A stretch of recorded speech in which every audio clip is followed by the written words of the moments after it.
Papo com Cidinha, desta vez, tem junto a ela, para passar mais informações para você, o professor da UFTM, do Departamento de Saúde Coletiva.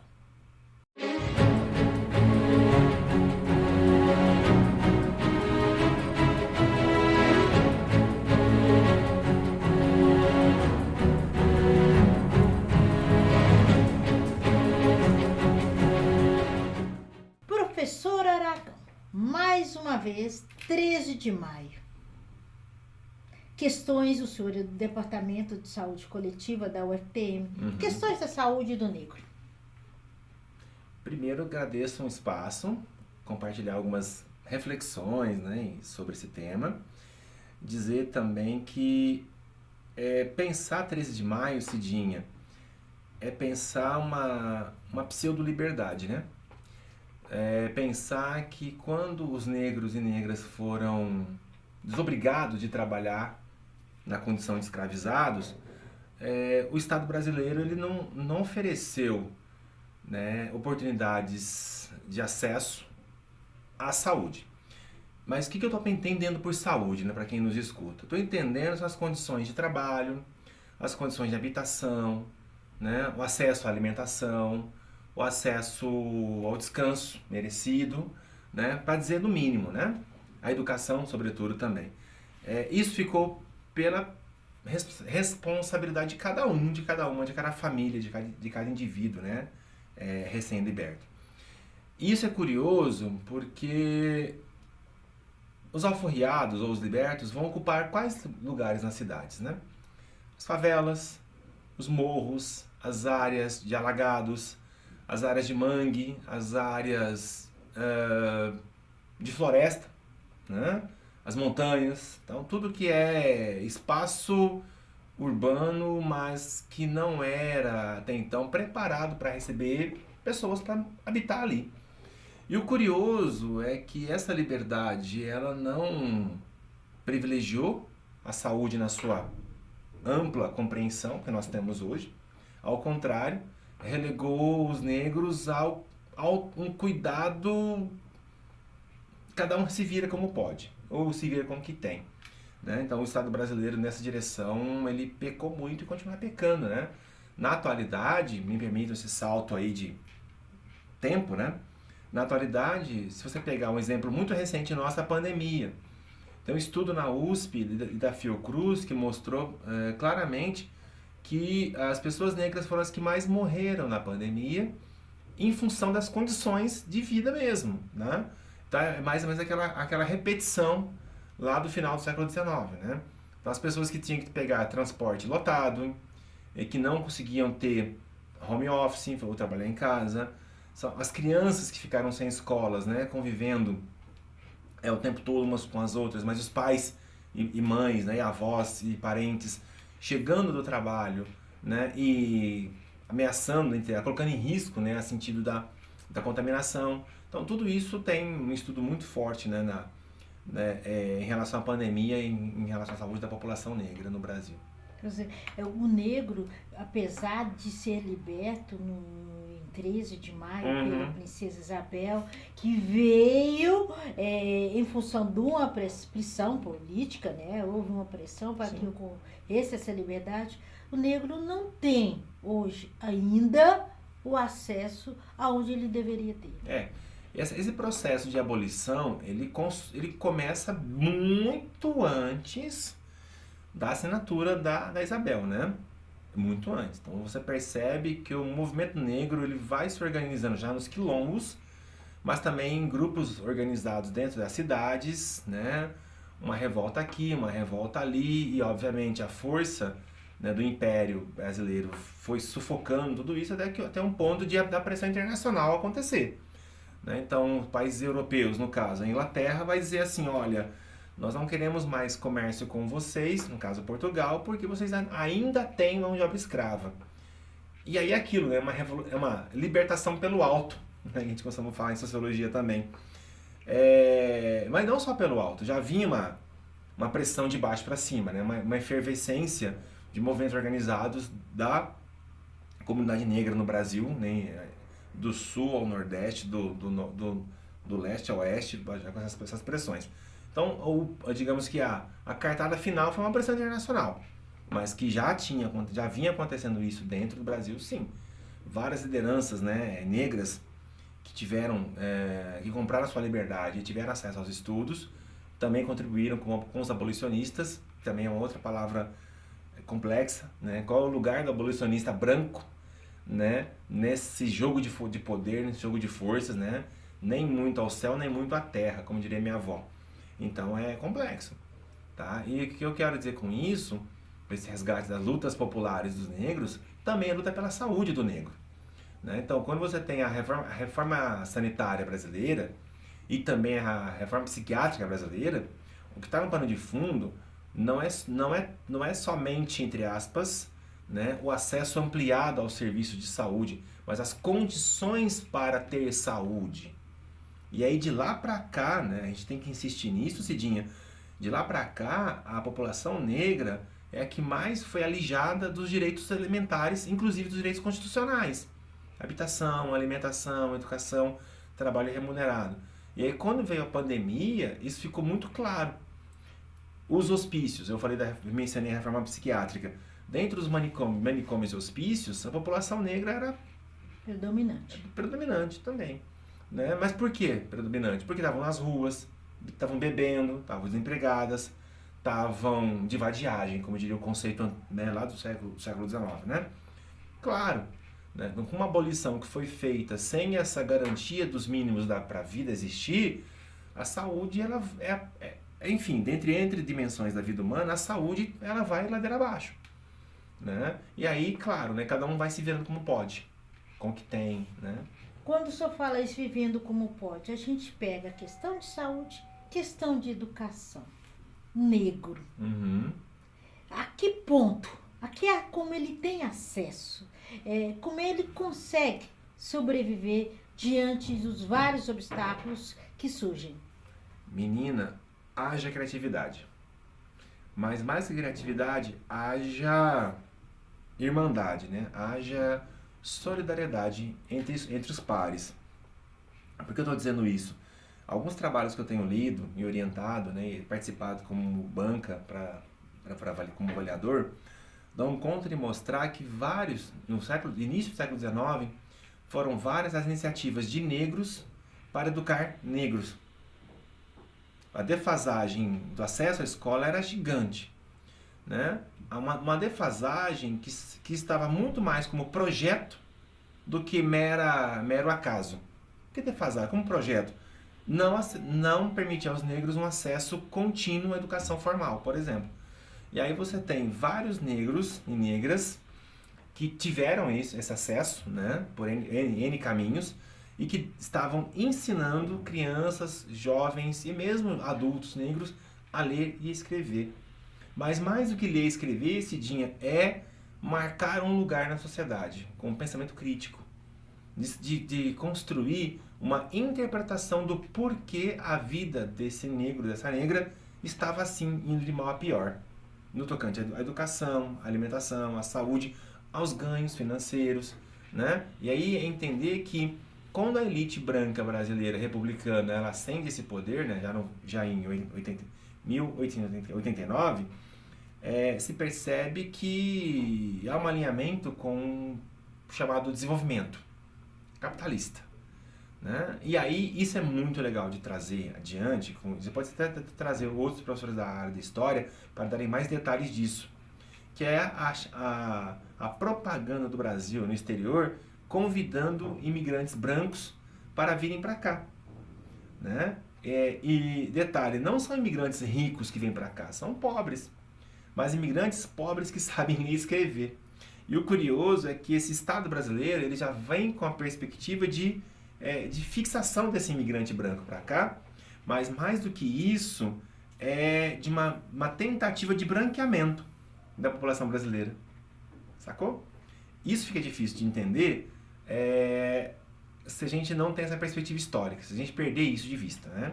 Então o Estado brasileiro, quando patrocina, e ele literalmente patrocina, né, a chegada, a entrada e fixação. Como?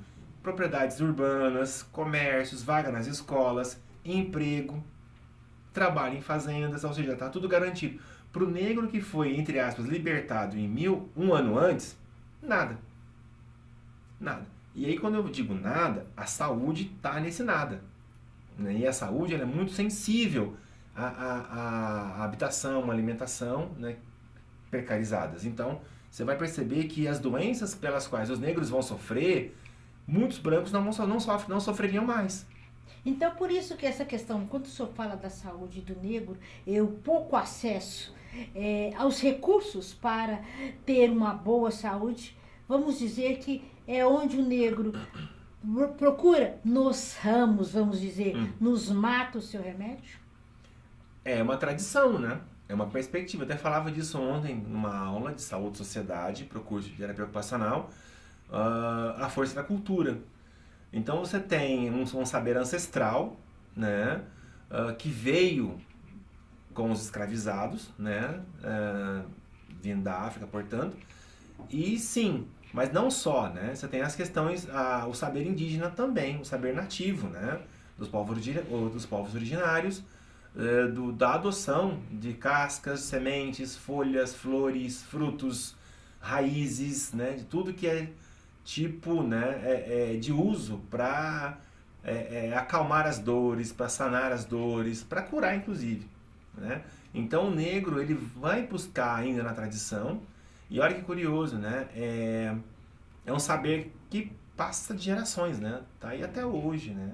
Hoje essa semana mesmo eu liguei para minha mãe se ela sabia de um remédio para resfriado que eu, né? Aí elas não, eu vou ver aqui na internet. Eu falei, não, mãe, eu quero um saber indígena da sua matriz. Né, mãe? Minha mãe é descendente de indígenas. Eu disse, mãe, eu quero um saber do seu povo, né? Ai, filho, ficou lá atrás. Não, resgata isso, né, mãe? Pra pensar na saúde, né? Só que, veja, é um componente, a cultura, é um componente da saúde. O que a gente não pode dizer, então tá, tem a cultura, então esquece a alimentação, a habitação, a violência contra o corpo negro, o trabalho precário. Não, pelo contrário, isso tudo vem junto no mesmo pacote. Né? Então, privilegiar, por exemplo, as curas pela tradição, as curas tradicionais, é dizer assim, então vocês não precisam de mais nada, vocês dão conta, vocês sobrevivem. Não sobrevivemos. Né? Voltando ao estudo da USP e da Fiocruz, fizeram um mapa assim, da capital paulista, de São Paulo, portanto, dizendo quais foram as regiões que tomaram 2 ou mais doses de vacinas e onde teve mais mortos. A região central de São Paulo, rica, branca, alta escolaridade, onde houve menos mortos pela Covid. E nas áreas periféricas, onde, pela predominância da cor, tiveram mais mortes. Né? Mas a vacina não chegou? Chegou, mas chegou muito tarde. Então, ou seja, as chances dessas pessoas se protegerem foram menores. Né? Chances dadas por quem? Pelo Estado brasileiro mesmo, à época. Né? Nós não precisamos repetir quem eram, né, no plural. Então, as chances dessas populações se protegerem do Covid foram muito menores. Então, o Estado brasileiro peca? Pecar acho que é muito, muito pouco. É responsável mesmo, criminalmente. Né? Porque na medida em que você não efetiva um direito humano chamado saúde e as condições para que a saúde se sustente, se mantenha, se perpetue para gerações, a gente percebe uma política de morte. Né? Tem um filósofo, Achille Mbembe, ele chama de necropolítica, que tudo bem, vocês querem ter filhos? Tudo bem, mas vocês não vão ter as condições totais para que esses filhos cheguem ao final do ensino fundamental, ao final do ensino médio, à universidade, né? Ou seja, pelo caminho, alguns de vocês vão morrer. E aí o Estado fala, não vai dizer que não avisei, tá? Então essa ideia de permitir que uma parcela grande da população padeça de males evitáveis. Então, né? a dívida do Estado para com a população negra é enorme e só tem de aumentar. É histórica, né? E aí você entende, quando você começa a perceber que o movimento negro ele se levanta nessas pequenas experiências, né? Da cultura, da dança, da educação, do letramento racial, né? De buscar alternativas, mesmo a revelia do Estado. né, à margem da política pública muitas vezes, né, para poder se manter vivo. Isso é muito potente, né, entre nós negros e os movimentos organizados da comunidade negra no Brasil.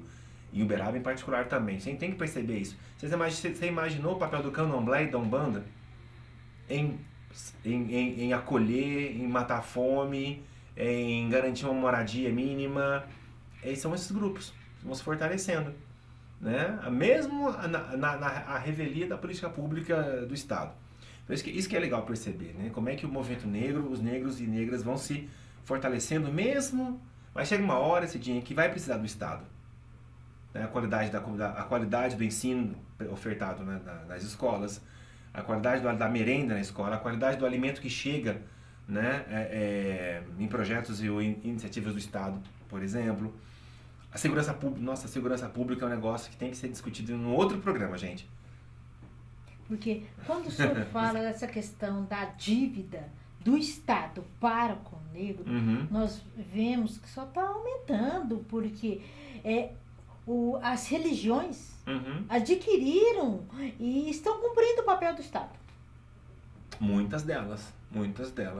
Eu tenho contato com algumas lideranças religiosas negras em Uberaba e as iniciativas, elas não se restringem ao culto, né?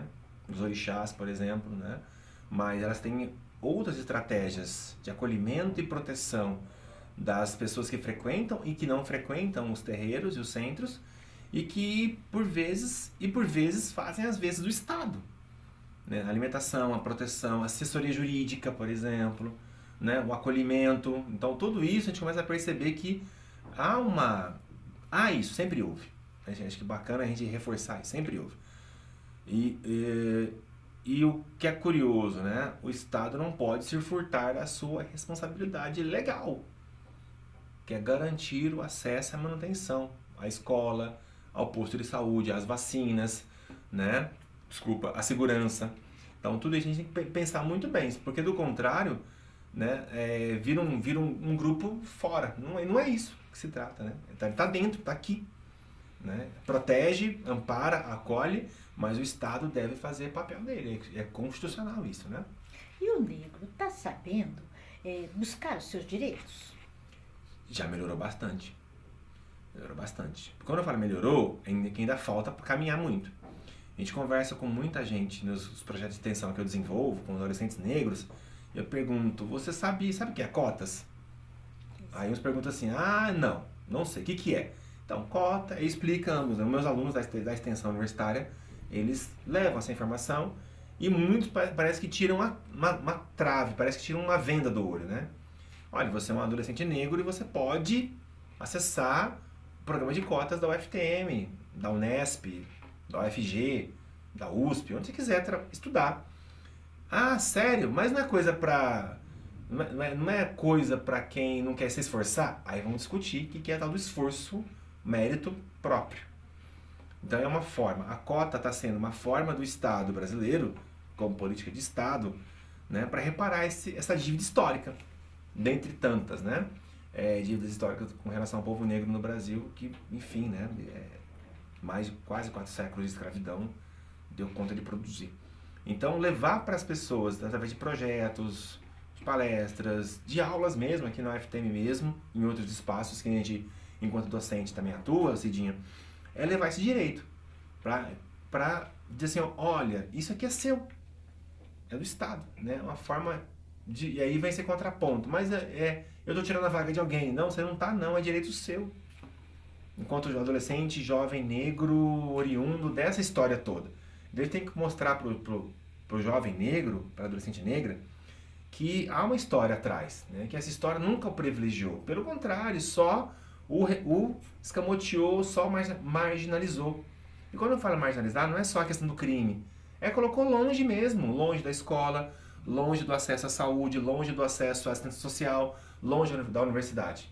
Então, né? O senhor acha que falta um esclarecimento para o jovem negro, para ele buscar, não só o jovem, como o adulto, para ele buscar os seus direitos, para ele correr atrás do que realmente ele precisa?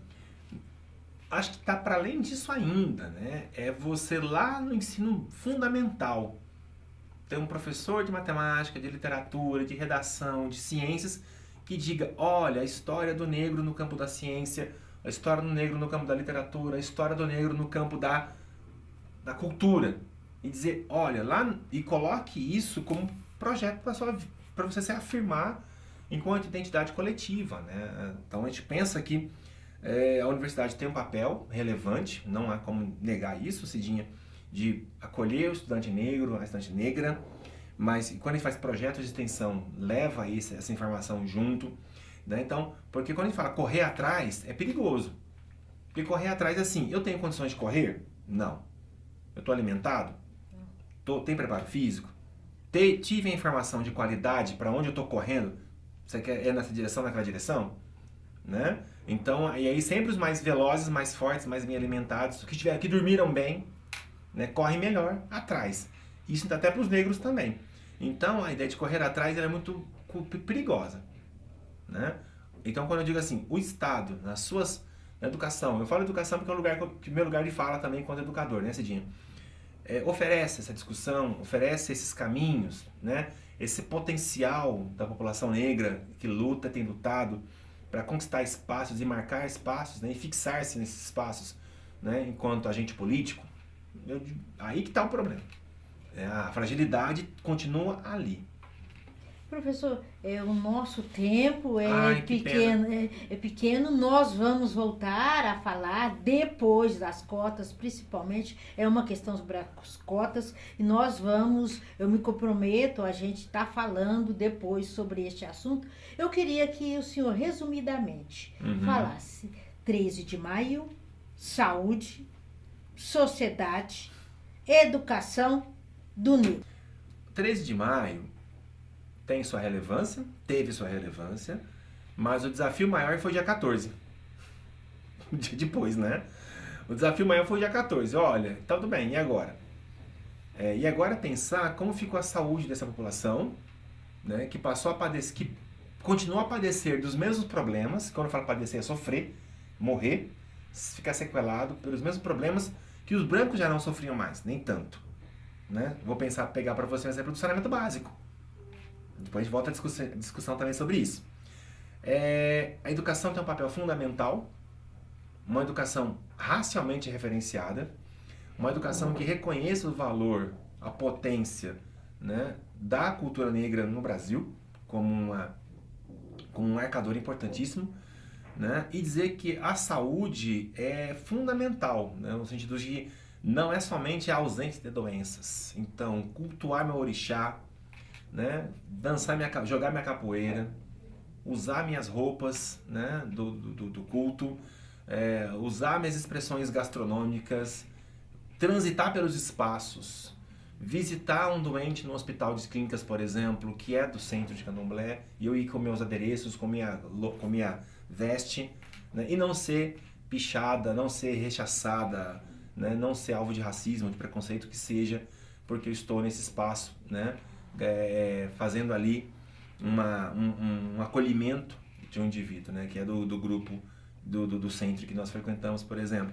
Então é a partir daí, né? Então vai do campo da história até a nossa atualidade, né? Ou seja, reconhecer a história e dizer, olha, eu posso frequentar os espaços com meu cabelo, com minha trança, com meu dread, né? Com meu colar, com meus, enfim, sem ser alvo de qualquer reprimenda, de qualquer olhar, de qualquer piadinha.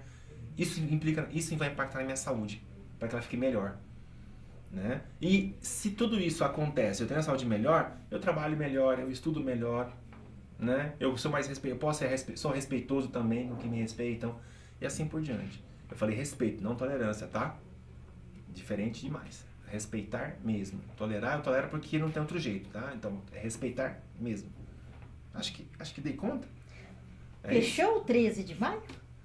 Ah, não fechou não. A gente tem que abrir mais gente para conversar, para debater, gente da história, do movimento negro, do movimento religioso, de acadêmicos, né? Para pensar, do governo mesmo, para dizer assim, olha, e vocês enquanto município, né? Estão fazendo o quê? Vai fazer uma roda de capoeira no calçadão? É isso? É congada? Tá, mas e aí? Parem de nos matar, né? E não é só matar no sentido em confronto policial, mas nos matar por falta de comida, de emprego, de habitação digna, de educação. Acho que a morte ela tem vários sentidos aí pra gente pensar também. Então, Já foi pro campo da filosofia também. Então, na concepção do senhor, 13 de maio carece de uma discussão, de um debate Amplo. muito grande. Muito grande. Grande. Porque não é só a canetada da Princesa Isabel, não é só isso. Tem o dia 14. E o dia 14, né? Eu acho que não sei se você sabe dessa informação, mas Uberaba ela demorou mais de 30 anos para reconhecer a abolição da escravatura. Ou seja, foi pro século XX. Essa cidade aqui. Né? Se foi assim, numa cidade como Uberaba, para a época, né? Você imagina para outras cidades mais longe, mais afastadas do Rio de Janeiro, por exemplo. Né? Então, só para você pensar. Fica essa questão para nós aí depois, conversarmos mais. Ainda vamos voltar a debater, discutir as várias questões que envolvem o 13 de maio, a libertação dos escravos, o papel dele junto às escolas, junto à saúde e principalmente junto à educação. De Papo com Cidinha.